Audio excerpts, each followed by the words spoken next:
દ્વિતીય સત્રમાં પુનઃ આપનું સ્વાગત છે। આજે આપણે જોઈશું સંસ્કૃત ધોરણ 8 દ્વિતીય સત્ર। આપણી પાસે ઘણા બધા પાઠ છે, પણ સૌપ્રથમ આપણે એક વ્યાકરણનો વિભાગ જોવાનો છે। તો આજે સૌપ્રથમ આપણે વ્યાકરણનો વિભાગ જોઈશું। ભાષા સજ્જતા આપણે વાત કરીએ પ્રમાણે વ્યાકરણ તો એ કહે છે કે ભાષાના વ્યવહારિક ઉપયોગની ક્ષમતા કેળવાય એ જરૂરી છે કે ભાઈ આપણને ભાષાનું સારી રીતે જ્ઞાન હોય તો એ જરૂરી છે। એ માટે ભાષાની કેટલીક તકનીકી મતલબ કે ટેકનોલોજી જેને આપણે અંગ્રેજીમાં કહીએ એ જાણવું જરૂરી છે। અહીં આપણે કેટલાક બિંદુઓના અભ્યાસ દ્વારા આપણી ક્ષમતાઓ વિસ્તારવા પ્રયત્ન કરીશું। અહીંયા કેટલાક મુદ્દાઓ આપ્યા છે વ્યાકરણ માટેના કે જેના દ્વારા આપણે ભાષા સારી રીતે જાણી શકીએ। તો જોઈએ કૃદંત।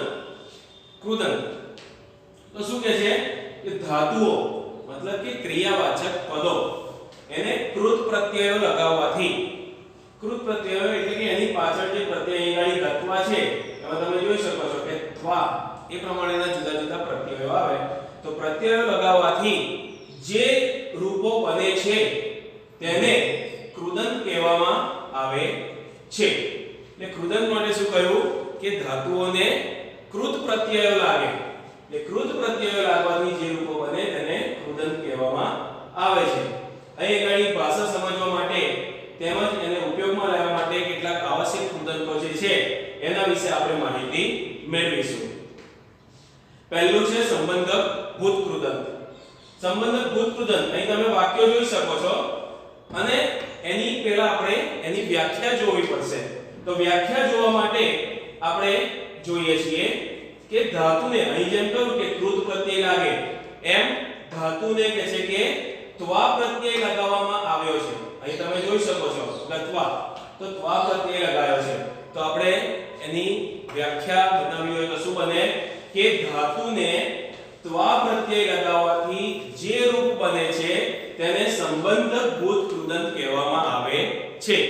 હવે આમાં સંબંધક અને ભૂત કૃદંત બે શબ્દો છે એ શું દર્શાવે છે? એક સંબંધ દર્શાવે છે અને ભૂત કૃદંત કયું મતલબ કે ભૂતકાળ સાથેનો સંબંધ દર્શાવવામાં આવ્યો છે એ વાક્ય દ્વારા આપણે જાણીએ। સહ શાલામ ગત્વા અભ્યાસમ કરોતિ। સહ મતલબ તે, પુલ્લિંગ નામ માટે વપરાય છે સહ। એ આપણે પ્રથમ સત્રની ભાષા સજ્જતામાં જે શીખ્યા હતા વિભક્તિના રૂપોને વગેરે એમાં પણ આપણે જોયું હતું। તો સહ જે છે સર્વનામ છે તો સહ એટલે તે શાલામ ગત્વા, શાલામ એટલે શાળામાં ને ગત્વા મતલબ જઈને અભ્યાસમ કરોતિ અભ્યાસ કરે છે। એટલે અહીંયા બે ક્રિયા દર્શાવવામાં આવી છે। પહેલું કયું શાલામ ગત્વા મતલબ કે શાળામાં જઈને અને બીજું કયું અભ્યાસમ કરોતિ મતલબ કે અભ્યાસ કરે છે। એટલે કે શાળામાં જવાની પહેલી ક્રિયા થાય છે એની સાથે બીજી ક્રિયા જોડવામાં આવી છે કે અભ્યાસમ કરોતિ એટલે કે શાળામાં જઈને અભ્યાસ કરે છે। એ જ પ્રમાણે બીજું વાક્ય છે સા પુસ્તકાલયમ ગત્વા પુસ્તકમ આનયતિ। સા એટલે તેણી, સ્ત્રીલિંગ માટે વપરાતો સર્વનામ છે અહીંયા। પુસ્તકાલયમ એટલે કે પુસ્તકાલય જેને આપણે અંગ્રેજીમાં લાઇબ્રેરી કહીએ છીએ। ગત્વા એટલે જઈને, પુસ્તકમ આનયતિ પુસ્તકમ એટલે પુસ્તક અને આનયતિ એટલે લાવે છે। શિક્ષિકા પુસ્તકમ પઠિત્વા કથામ કથયતિ। શિક્ષિકા મતલબ કે શિક્ષક, પુસ્તકમ પઠિત્વા એટલે કે પુસ્તક વાંચીને, કથામ કથયતિ કથા કહે છે મતલબ કે પુસ્તકમાં જે આવે છે એના વિશે જણાવે છે। તો અહીંયા તમે જોઈ શકો છો ગત્વા, ફરી ગત્વા અને પઠિત્વા। તો આ જે ગત્વા છે એમાં ત્વા પ્રત્યય લાગ્યો, અહીંયા ત્વા પ્રત્યય લાગ્યો અને પઠિત્વામાં ત્વા પ્રત્યય લાગ્યો અને એના દ્વારા આ સંબંધક ભૂત કૃદંતનું રૂપ બન્યું છે। પહેલી એક ક્રિયા થઈ, ત્યારબાદ બીજી ક્રિયા, તો બે ક્રિયાને દર્શાવી છે વાત। તો ભૂત કૃદંતનો પણ સંબંધ દર્શાવેલો છે સાથે। તો જોઈએ અહીંયા કે ત્રણેય વાક્યો જે છે એમાં પ્રથમ વાક્યમાં શાલામ ગત્વા, ગત્વા મતલબ જઈને, અભ્યાસમ કરોતિ એટલે અહીંયા શું કહ્યું જવાની ક્રિયા પહેલા થાય છે ત્યારબાદ અભ્યાસ કરવાની ક્રિયા થાય છે। બીજી વસ્તુ જે કે અહીંયા ગાડી પુસ્તકાલયમાં જાય છે અને પછી પુસ્તક લાવે છે, પાઠ વાંચે છે અને પછી એના વિશે સમજાવે છે। તો એક ક્રિયા થઈ ત્યાર પછી બીજી ક્રિયા કરવાની વાત થયેલી છે। એટલે કે પ્રથમ પૂર્ણ થયેલી ક્રિયા સાથે બીજી ક્રિયાને જોડવામાં આવી છે। એટલે એક ક્રિયા પૂર્ણ થઈ ગઈ કે શાળામાં જવાની ક્રિયા પૂર્ણ થઈ ગઈ, એની જોડે બીજી ક્રિયા જોડવામાં આવી કે અભ્યાસ કરે છે. તો એક ક્રિયા સાથે બીજી ક્રિયા જોડવામાં આવી છે અથવા તો સંબંધ ઊભો કરવામાં આવ્યો છે એટલા માટે સંબંધક ભૂતકૃદંત એવું છે.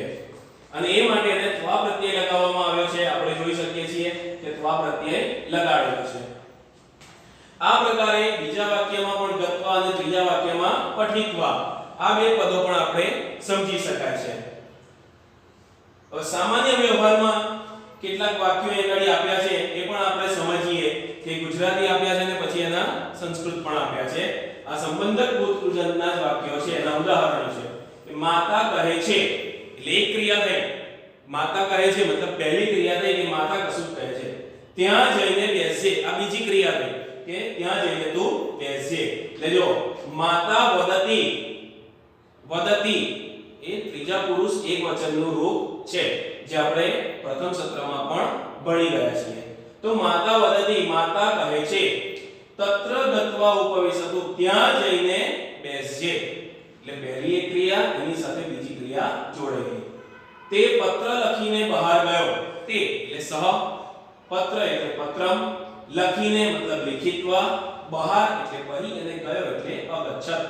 તો અગચ્છત પણ અહીંયા આગળ ભૂતકાળનું જે રૂપ છે. તો પહેલા પત્ર લખ્યો અને પછી બહાર ગયો. એટલે એક ક્રિયા પૂર્ણ થઈને પછી બીજી ક્રિયા દર્શાવવામાં આવી છે. ત્રીજું વાક્ય છે તે વિજેતા બનીને ગામમાં આવી. એટલે કોઈ કોમ્પિટિશન સ્પર્ધામાં ભાગ લીધો હશે અને વિજેતા બની અને પછી ગામમાં એટલે પહેલા વિજયી થઈ અને પછી ગામમાં આવે છે. તો સા વિજયની ભૂત્વા ગ્રામમ આગચ્છત તે વિજેતા બનીને ગામમાં આવી. હવે અહીં બીજા કેટલાક ધાતુઓ આપેલા છે. આજે તમે જોઈ શકો છો નમ, ગમ, મન, કૃ, ની, જી, શ્રુ, દ્રશ, ગણ, રચ, દા આ બધા શું છે? ધાતુ. અને આપણે આગળ જોયું કે ધાતુને ત્વા પ્રત્યય લગાવવાથી જે રૂપ બને એને સંબંધક ભૂતકૃદંત કહેવાય છે. જો અહીં લખ્યું કે પદોને ત્વા પ્રત્યય લગાડો તો જેમ નમથી નત્વા બન્યું, નમત્વા ના થાય એ નત્વા થાય. એમ ગમ તો ગમત્વા ના થાય શું થાય? ગત્વા થાય. મન તો મત્વા, કૃ તો કૃત્વા, ની તો નિત્વા, જી પરથી જીત્વા, શ્રુત્વા, દ્રષ્ટવા.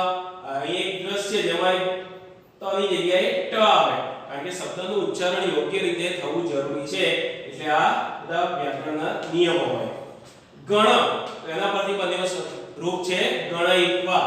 એ પ્રમાણે રચ તો રચયિત્વા અને દા તો દાત્વા. આ મુખ્ય વસ્તુ કે ધાતુ હોય એને ત્વા પ્રત્યય લગાડો એટલે સંબંધક ભૂતકૃદંત બને. પણ બીજી પણ એક વાત આપણને કહી કે જ્યાં ધાતુની પૂર્વે ઉપસર્ગ લાગેલો હોય, એક વસ્તુ કે ધાતુની પાછળ લાગે એને પ્રત્યય કહેવાય અને ધાતુની આગળ જે શબ્દ લાગ્યું હોય એને ઉપસર્ગ કહેવામાં આવે છે. તો ધાતુની પૂર્વે મતલબ કે આગળ ઉપસર્ગ લાગેલા હોય તો ત્યાં ત્વા પ્રત્યય લાગતો નથી. ત્યાં ત્વાની જગ્યાએ માત્ર ય લગાવવામાં આવે છે. એટલે અહીંયા જેમ નત્વા થયું, નિત્વા થયું તો અહીં આગળ શું થયું? આગળ ઉપસર્ગ લાગ્યો હોય તો ત્વા પ્રત્યય નહીં લાગે પણ માત્ર ય પ્રત્યય લગાવવામાં આવે છે. અહીં ઉદાહરણ પણ આપ્યું કે ગમ ધાતુ છે એને આગળ ઉપસર્ગ નથી તો ગત્વા બરાબર છે. ની ધાતુ છે આગળ ઉપસર્ગ નથી તો નિત્વા બરાબર છે. પણ જો ગમ ધાતુની આગળ આ ઉપસર્ગ લાગ્યો કે ની ધાતુની આગળ આ ઉપસર્ગ લાગ્યો તો શબ્દ શું બને? આ વત્તા ગમ, આ વત્તા ની. તો આ વત્તા ગમ પરથી શબ્દ શું બનશે? આ ગમ્ય. જો મ હલંત છે એને ય જોડાય એટલે આ મ અડધો થઈ જાય. જો આ હલંત ના હોય તો એ પૂર્ણ વ્યંજન કહેવાય કે જેની અંદર સ્વરનો પણ ઉમેરો આવી જાય. પણ આ જે હલંત છે એ માત્ર એ અત્યારે સ્વતંત્ર છે, એમાં સ્વરનો ઉમેરો હજુ થયો નથી. તો આ ગમ્ય એવો શબ્દ બને અને આ વત્તા ની પરથી શબ્દ બને આનીય. તો આ પ્રમાણે છે. હવે અહીં તમે કેટલાક ઉદાહરણ તરીકે આપેલા વાક્યો જોઈ શકો છો જે તમારે ગૃહ કાર્યમાં કરવાના છે કે અહીં આપેલા વાક્યોનો સંસ્કૃતમાં અનુવાદ કરો. 3 વાક્યો આપ્યા છે એ ત્રણે 3 વાક્યોનો તમારે જાતે આગળ જોયું તે પ્રમાણે ઉદાહરણના આધારે તમારે ગૃહ કાર્ય કરવાનું છે. બીજો કૃદંત છે હેત્વર્થ કૃદંત. હેત્વર્થ કૃદંત એટલે એ ગણી હેત્વર્થ કૃદંત માટે વાત કરી કે વ્યવહારમાં હું આમ કરવા ઈચ્છું છું એવું. પણ પહેલી આપણે વ્યાખ્યા પણ જોઈએ. જેમ આપણે સંબંધક ભૂત કૃદંતમાં જોઈએ કે ત્વા પ્રત્યય લગાવવામાં આવે, તો અહીંયા પણ ધાતુને કોઈ પ્રત્યય લગાવવામાં આવે છે અને એ પ્રત્યય છે તુમ. તો ધાતુને તુમ પ્રત્યય લગાવવાથી અહીં છે કે ધાતુને તુમ પ્રત્યય લગાવવાથી જે રૂપ બને છે તેને હેત્વર્થ કૃદંત કહેવામાં આવે છે. તો વાક્ય આપણે જોઈએ કે હું જવા માંગુ છું અથવા તો ઈચ્છું છું કે ભાઈ હું જવા માંગુ છું. તો હું એટલે અહમ, જવા માંગુ છું ગંતુમ અને ઈચ્છામિ. ગંતુમ એટલે જવા માટે, ઈચ્છું છું. તે રમવા માંગે છે એટલે કે તે રમવા માટે ઈચ્છે છે એમ આવે. તો સા ક્રીડિતુમ ઈચ્છતિ. અહીંયા સા ખરેખર સ્ત્રીલિંગ માટે આવે, પણ અહીં આગળ આપણને એવું કોઈ કહ્યું નથી કે તે એટલે તમારે પુલ્લિંગ ગણવું કે સ્ત્રીલિંગ ગણવું.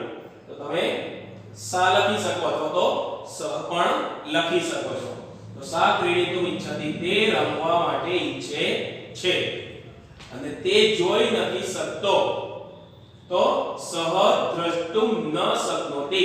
સહ એટલે તે, દ્રષ્ટુમ એટલે જોવા માટે, ન શક્નોતિ સમર્થ નથી એટલે કે તે જોઈ શકતો નથી. તો આ ત્રણ વાક્યો છે એમાં ગંતુમ, ક્રીડિતુમ અને દ્રષ્ટુમ. એ જોઈ શકો ગંતુમ, ક્રીડિતુમ અને દ્રષ્ટુમ. તો કેટલાક વાતો ખૂબ જ સરળતાથી અહીં ગાડી સમજાવી દીધી છે આપણને. તો આ પદોને બધા શું કહેવાય છે? હેત્વર્થ કૃદંતના પદો કહેવામાં આવે છે. આપણે જોયું તેમ કે તુમ પ્રત્યય લગાવીને આ હેત્વર્થ કૃદંતનું રૂપ બનાવવામાં આવ્યું છે. અહીં ગાડી કેટલાક ઉદાહરણ માટે પણ શબ્દો આપેલા છે. આ જે ધાતુઓ છે ગમ, પા, ક્રીડ અને ખાદ, તો ગમ પરથી શબ્દ બન્યો ગંતુમ. હવે તમને પ્રશ્ન થાય કે ગંતુમ કેમ બને? આ વ્યાકરણના બધા નિયમો તો મ ના લાગે, મની જગ્યાએ ન થઈ જાય. એ તો પાછા એવું કે ઘણા બધા વિદ્યાર્થીઓ કે સાહેબ ગમનતુમ ના આવે કે અથવા તો ગમતુમ ના આવે, પણ ના, નિયમો પ્રમાણે ગંતુમ એવો શબ્દ જ બને. પા તો એને તુમ પ્રત્યય લગાવો એટલે પાતુમ એવો રૂપ બને. ક્રીડ તો ક્રીડિતુમ એવું રૂપ બને. ખાદ તો ખાદિતુમ. તો ખાદતુમ ના આવે એવો પણ પ્રશ્ન થાય, પણ ના, એ વ્યાકરણના બધા નિયમો છે જે આપણે પ્રથમ સત્રમાં ભણી ગયા છીએ. તો એ પ્રમાણે ખાદિતુમ, જે જુદા જુદા ધાતુઓના જુદા જુદા ગણો વિશે આપણે સમજ્યા હતા, એ બધા નિયમો અહીંયા લાગુ પડે. સેમ અહીંયા ગમ જેવું, રમ તો રંતુમ, પઠ તો પઠિતુમ શબ્દ બન્યો. ચલ ધાતુ આપી છે તો ચલિતુમ એવો અહીંયા રૂપ બને. અને ગા છે તો આ પાતુમ ની જેમ બને ગાતુમ. ની ઉપરથી શબ્દ બન્યો નેતુમ. રચ ધાતુ પરથી શબ્દ બન્યો રચયિતુમ. કથ ધાતુ છે એના પરથી બનશે કથયિતુમ. અને દા શબ્દ એટલે દા ધાતુ છે એ દાતુમ શબ્દ બનશે પાતુમની જેવો. તો આ પણ તમારે જવાબો જાતે લખવાના છે. અને કેટલાક વાક્યો પણ આપ્યા છે જે પણ તમારે ગૃહ કાર્યમાં કરવાના છે. 3 વાક્યો આપ્યા છે, એ પણ તમારે ગૃહ કાર્યમાં જાતે કરવાના છે. અહીં કઈ પ્રવૃત્તિ આપેલી છે કે દ્વિતીય સત્રના પાઠ્યપુસ્તકમાં ઉપયોગમાં લેવાયેલ હેત્વર્થ કૃદંતના રૂપો શોધો અને વર્ગખંડમાં તેની ચર્ચા કરો. તો એ તમારે ગૃહ કાર્ય કરવાનું. ચોપડીમાંથી તમારે દરેક પાઠ વગેરે વાંચવાના અને એમાં તુમ પ્રત્યય લાગેલા જેટલા પણ શબ્દો હોય એની નોંધ તમારે ગૃહ કાર્યમાં કરવાની છે. ત્રીજો કૃદંત છે વિધ્યર્થ કૃદંત. તો વિધ્યર્થ કૃદંત જે છે એમાં પણ આપણે જોઈ શકીએ કે વંદનીય, આચરણીયમ, સ્મરણીયમ. તો એના પરથી આપણે કહી શકીએ કે ઈય પ્રત્યય લાગે.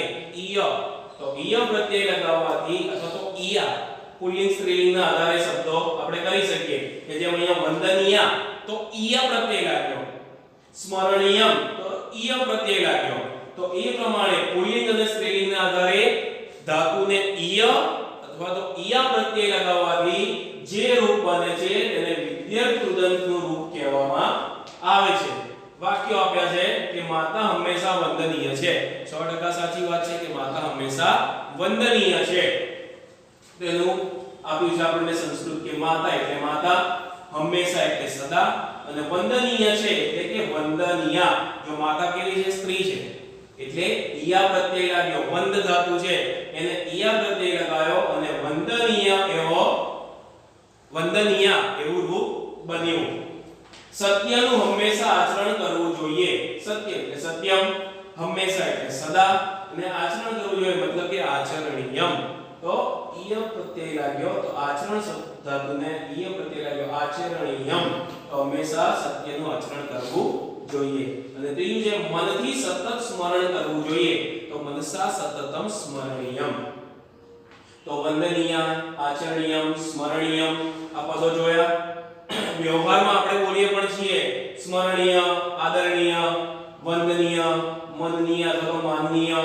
આપણે પત્ર લેખન વગેરે પણ કરતા હોઈએ ત્યારે આ બધા શબ્દોનો આપણે ઉપયોગ કરતા હોઈએ છીએ. આપણાથી મોટા હોય, વડીલ હોય, ગુરુજનો વગેરે હોય તો એ બધા માટે આપણે આવા શબ્દોનો ઉપયોગ કરતા હોઈએ છીએ. તો આ પદોને વિદ્યર્થ કૃદંત કહેવામાં આવે છે.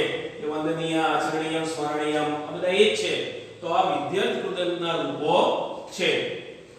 એનો ઉપયોગ વખતે આ કૃદંત જે નામપદના વિશેષણ તરીકે વાપરવામાં આવે તે મુજબ તેના લિંગમાં પરિવર્તન થશે. મેં કહ્યું એમ કે પુલ્લિંગ હોય તો એ પ્રમાણે એનું રૂપ બનશે, સ્ત્રીલિંગ હોય તો એ પ્રમાણે એનું રૂપ બનશે. કે કૃદંત નામપદના રૂપો આપણે પ્રથમ સૂત્રમાં જોયા કે જેમાં પુલ્લિંગ નામો પણ હતા, સ્ત્રીલિંગ નામો પણ હતા. તો પુલ્લિંગ નામો હોય તો એ પ્રમાણે એનું રૂપ બને અને સ્ત્રીલિંગ નામો હોય તો એ પ્રમાણે એનું રૂપ બને. જેમ કે વંદનીય પુરુષઃ, જેમ અહીંયા માતા સદા વંદનીય જોયું પણ અહીંયા વંદન જ શબ્દ છે એટલે લઈશું પુરુષ એટલે પુલ્લિંગ છે. તો વંદનીય પુરુષઃ. હવે જો સ્ત્રી સન્નારી એટલે સ્ત્રી તો વંદનીય થઈ ગયું. તો વંદનીય સન્નારી. અને તીર્થમ તીર્થ સ્થળ એને તમે નપુંસકલિંગના અર્થમાં લઈ શકો છો. તો વંદનીયમ એવો રૂપ બન્યો. તો આ થયા વિદ્યર્થ કૃદંત. હવે છે યસ્તન ભૂતકાળ. બાળકો તમને યસ્તન ભૂતકાળ તો યાદ હોવું જ જોઈએ. પહેલા સૂત્રમાં ભણ્યા છો તમે યસ્તન ભૂતકાળ. તો એ આધારે અહીંયા યસ્તન ભૂતકાળ પણ આપવામાં આવ્યું છે.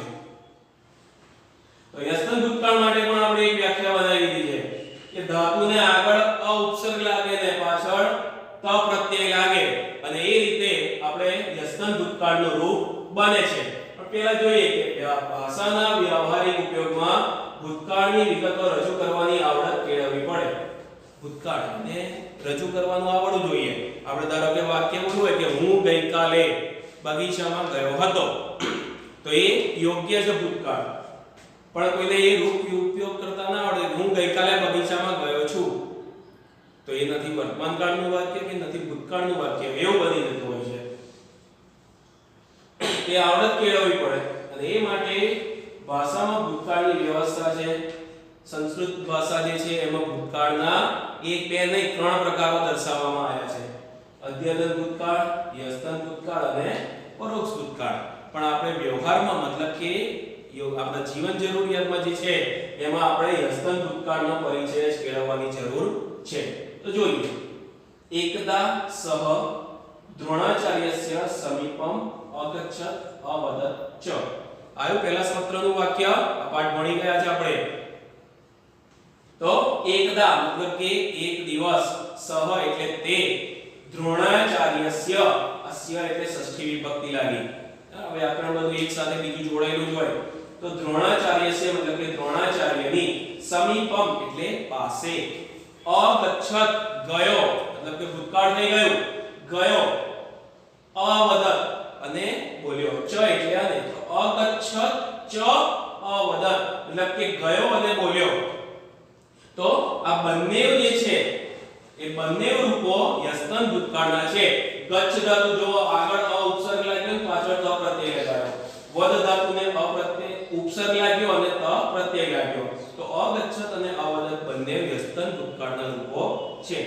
બીજું વાક્ય શનૈઃ શનૈઃ સહ કુશલઃ ધનુર્ધરઃ અભવત. શનૈઃ શનૈઃ મતલબ કે ધીમે ધીમે, સહ એટલે તે, કુશળ એટલે હોશિયાર, ધનુર્ધર એટલે ધનુર્ધારી અને અભવત એટલે બની ગયો. ભવ ધાતુ છે, અ ઉપસર્ગ લાગ્યો અને ત પ્રત્યય લાગ્યો, શબ્દ બન્યો, આપણું રૂપ બન્યું અભવત. તો આ પ્રમાણે યસ્તન ભૂતકાળના વાક્યો. આ બે વાક્યો જે જોયા મેં કહ્યું એમ આગળ પ્રથમ સત્રમાં આપણે જે પાઠ ભણ્યા હતા આત્મસત્યયઃ પ્રભાવ, એમાંથી લેવામાં આવ્યા છે. આગચ્છત, અવદત, અભવત આ બધા પણ યસ્તન ભૂતકાળના રૂપો છે.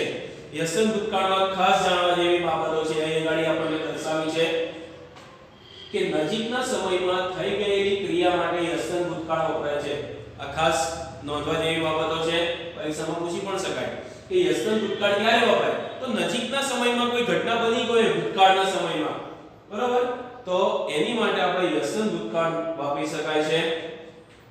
હવે યસ્તન ભૂતકાળની નિશાની અ છે એટલે ધાતુની આગળ જો અ લગાડી દીધો છે, એ ધાતુની આગળ મુકાય છે, બરાબર, મતલબ કે આગળ આવ્યો એટલે આપણે જોયું કે આગળ હોય તે ઉપસર્ગ, તો અ એની નિશાની છે યાદ રાખવા માટે કે ભાઈ ધાતુની આગળ આવે એટલે યસ્તન ભૂતકાળનું રૂપ બને. અને યસ્તન ભૂતકાળ કઈ રીતે બને છે એનું એક સૂત્ર આપણે કહી શકીએ, જેમ ગણિતમાં સૂત્ર આવે છે, બરોબર, એ પ્રમાણે આ સૂત્ર છે. જો અ વત્તા ધાતુ વત્તા વિકરણ પ્રત્યય વત્તા પરસ્મય પદી કે આત્મનેપદીનો પ્રત્યય બરાબર યસ્તન ભૂતકાળનું રૂપ.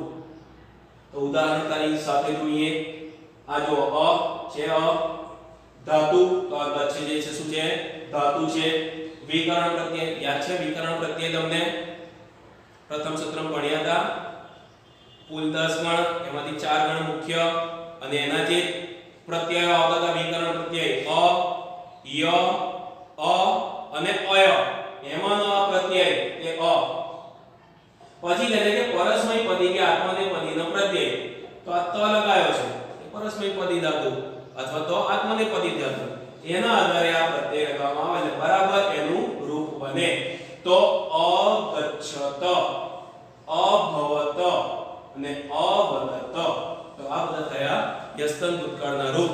બીજું એક લેસન પણ આપી દઉં કે પાઠમાં આવતા યસ્તન ભૂતકાળના રૂપોના શબ્દો શોધીને નોંધ તૈયાર કરવી. હવે જોઈએ અવ્યય. અવ્યય એટલે શું? તો વ્યય ના થાય, બરોબર, એને આપણે અવ્યય એવું કહી શકીએ. તો વાક્યમાં નામપદ હોય, પુલ્લિંગ હોય, સ્ત્રીલિંગ હોય, કોઈ પણ નામ હોય, ક્રિયાપદ પણ હોય, નામને બદલે વપરાય તે સર્વનામ હોય, વિશેષણ પણ આવે. આ બધી બાબતો તો આવે છે, પણ સાથે સાથે અવ્યયનો પણ સમાવેશ થાય છે. એટલે કોઈ વાક્ય હોય એમાં નામપદ, ક્રિયાપદ, સર્વનામ, વિશેષણ તો આવે છે, સાથે સાથે અવ્યય પણ આવતા હોય છે. સામાન્ય રીતે જે પદોમાં લિંગ, વચન કે વિભક્તિને કારણે કોઈ ફેરફાર થતો નથી તેને અવ્યય કહેવાય છે. જેમ કહ્યું ને આપણે સરળ શબ્દમાં કહ્યું કે જેનો વ્યય ના થાય તે, તો અહીંયા એ જ કહ્યું કે પદોમાં લિંગ, પુલ્લિંગ, સ્ત્રીલિંગ, નપુંસકલિંગ, વચન, એકવચન, દ્વિવચન, બહુવચન, વિભક્તિ 1 થી 7 વિભક્તિ, અષ્ટમી વિભક્તિ, સંબોધન, તો લિંગ, વચન કે વિભક્તિને કારણે કોઈ જ ફેરફાર ન થતો હોય એને અવ્યય કહેવામાં આવે છે. આ અવ્યય ક્યારેક આપણી વાત ભારપૂર્વક રજૂ કરવા માટે, આપણે ભારપૂર્વક કોઈ વાત રજૂ કરવી હોય કે ભાઈ તારે આ કરવું જ પડશે, તો જ એ ભારપૂર્વક દર્શાવવા માટે આપણે વાત કરી, તો એ છે પ્રશ્ન પૂછવા. આપણે કોઈ પ્રશ્ન પૂછવો હોય તો એની માટે સ્થિતિનો સ્પષ્ટ ચિતાર, એટલે સ્થિતિ શું છે એનો સાચો આપણને જાણકારી મેળવવા માટે આવા અવ્યયનો ઉપયોગ થતો હોય છે. અહીંયા કેટલાક ઉદાહરણો આપ્યા છે, જુદા જુદા અવ્યયો આપ્યા છે અને એની સાથે ઉદાહરણ આપ્યા છે, એ પણ આપણે સમજીશું. પહેલું છે યદા તદા. યદા એટલે જ્યારે અને તદા એટલે ત્યારે. અહીં એક વાક્ય તો આપ્યું છે, પણ એક બીજું ઉદાહરણ પણ આપું. તો શ્રીમદ ભગવદ ગીતામાં શ્લોક છે, ભગવાને કહ્યું છે કે યદા યદા હિ ધર્મસ્ય, તો એમાં આવ્યું યદા યદા મતલબ કે જ્યારે જ્યારે, પણ એમાં તદા તદા નતું આવ્યું. એ જેમ અંગ્રેજીમાં સાયલેન્ટ વર્ડ આવે ને એ પ્રમાણે કે ત્યારે ત્યારે હું પૃથ્વી પર અવતાર ધારણ કરીશ, તો એ અર્થમાં હતું. તો અહીંયા ઉદાહરણ પણ જોઈએ કે કે યદા કાકઃ આહારાર્થમ ગચ્છતિ તદા સર્પઃ એકમ શાવકમ ખાદતિ. બે જુદી જુદી ક્રિયાઓ છે. આ અવ્યય દ્વારા જોડી અને એક વાક્ય બન્યું છે. શું કહ્યું? યદા કાકઃ આહારાર્થમ ગચ્છતિ. યદા એટલે જ્યારે, કાકઃ એટલે કાગડો, આહારાર્થમ ગચ્છતિ આહાર માટે મતલબ કે ભોજનની શોધ માટે, ગચ્છતિ એટલે જાય છે. તદા સર્પઃ, તદા એટલે ત્યારે, સર્પઃ એટલે સાપ, એકમ શાવકમ ખાદતિ એક બચ્ચો, શાવક એટલે બચ્ચું, અને ખાદતિ એટલે ખાઈ જાય છે. તમે આગળ છઠ્ઠા ધોરણમાં પાઠ ભણીને આવ્યા છો, બરોબર? ઝાડની પખોલમાં સાપ રહેતો હતો અને કાગડો ભોજન માટે જાય ત્યારે બચ્ચાને ખાઈ જતો હતો. આ એનું ઉદાહરણ આવ્યું છે. તો યદા તદા જ્યારે ત્યારે, તો જ્યારે કાગડો આહાર માટે જતો ત્યારે સાપ એક બચ્ચાને ખાઈ જતો. બીજું છે યદી તર્હિ. યદી એટલે જો ને તર્હિ એટલે તો. યદી ધનમ દાસ્યસી તર્હિ સહ ગમિષ્યતિ. જો ધન આપશો તો તે જશે. ગમિષ્યતિ ભવિષ્યકાળ થઈ ગયો, બરોબર? તો ગમિષ્યતિ જશે. જો ધન આપશો તો તે જશે. ત્રીજું છે યથા તથા.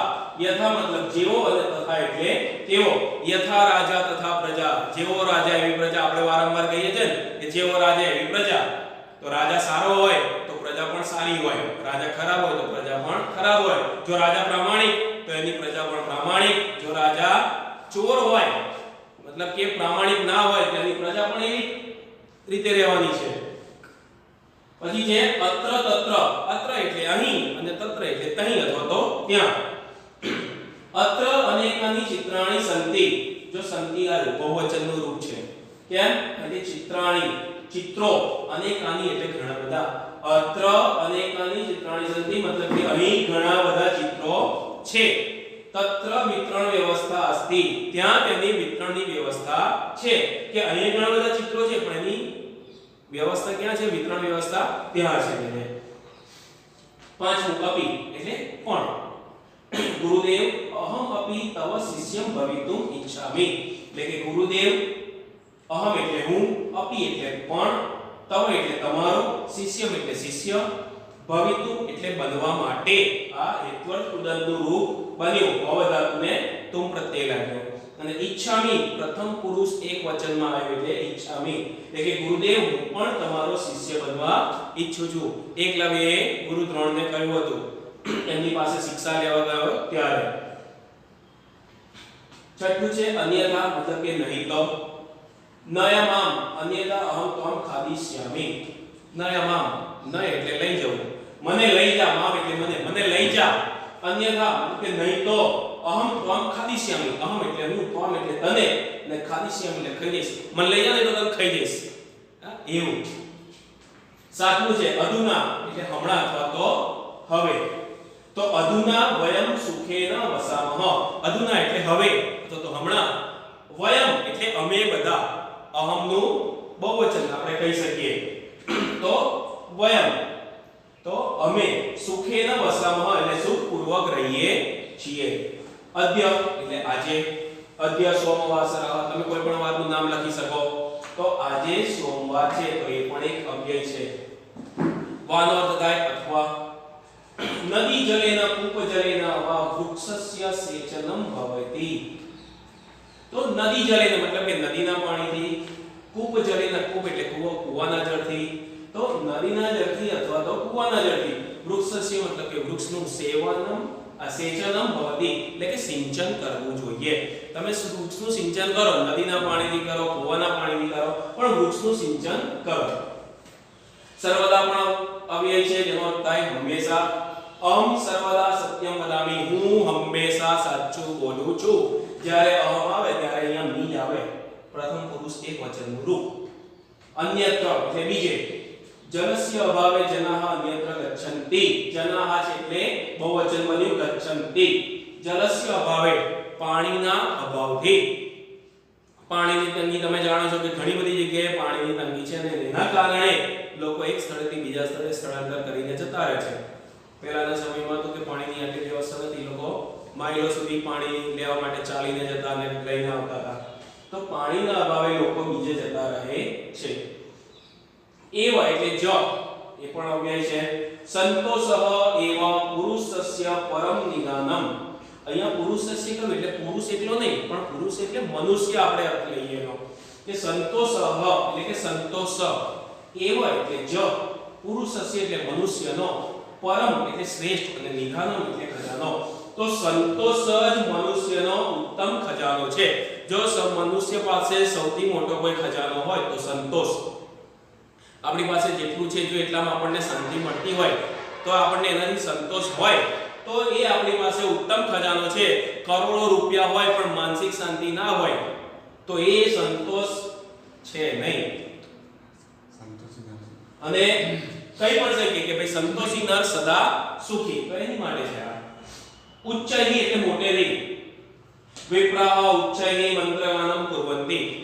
વિપ્રાહ એટલે બ્રાહ્મણો, ઉચ્ચૈઃ એટલે મોટેથી, મંત્રગાનમ કુર્વન્તિ. તમે યજ્ઞ વગેરે જોયું હશે અને એમાં બ્રાહ્મણો છે તો મંત્રગાન કરે છે તો ઊંચા સ્વરે એટલે કે મોટા સ્વરે મંત્રગાન કરતા હોય છે.